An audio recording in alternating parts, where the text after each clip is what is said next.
Hi, I'm Reynolds, and today I want to show you how to raise a healthy tomato plant. And what I like to do is start mine off from the very beginning, and I just use these little pots and just with some good potting soil, and I put 2 seeds in each pot.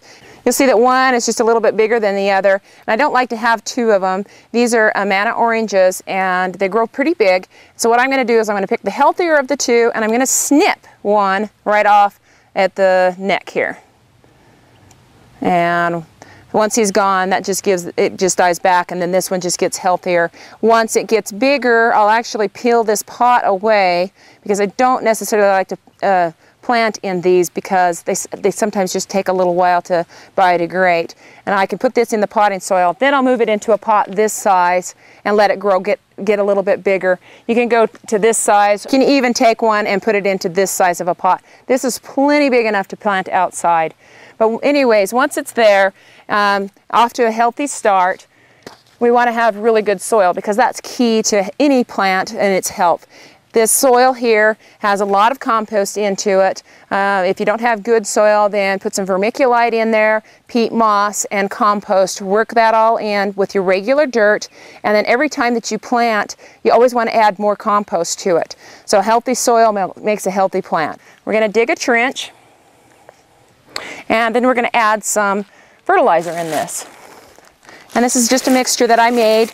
It's 1 part neem seed meal, which helps with nematodes in the soil, and it's got 2 parts fish bone meal, which the tomatoes seem to respond really well to because it's high in phosphorus, and green sand, which is potassium, which helps with just the overall plant health. Mix that into the soil because you don't want direct contact of that with your roots. And we're going to just pop this guy out, lay it on its side.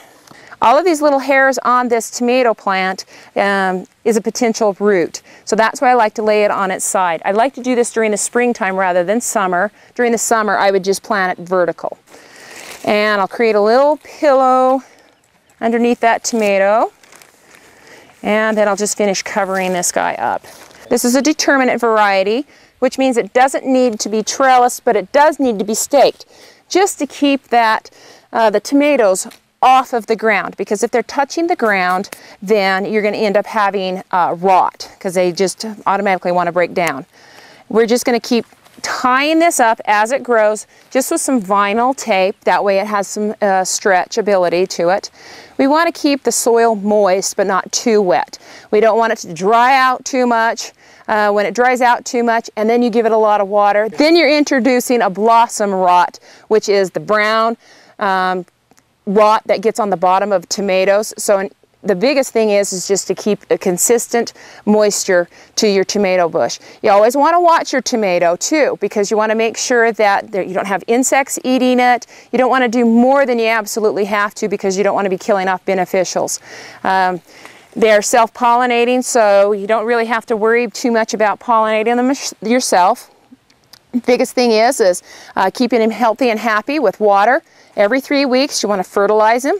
So I just make a trench about 6 inches from the base of the tomato, and I sprinkle the same fertilizer mix. You can use all-purpose also, and I like to use organic. I think it's the only way to go.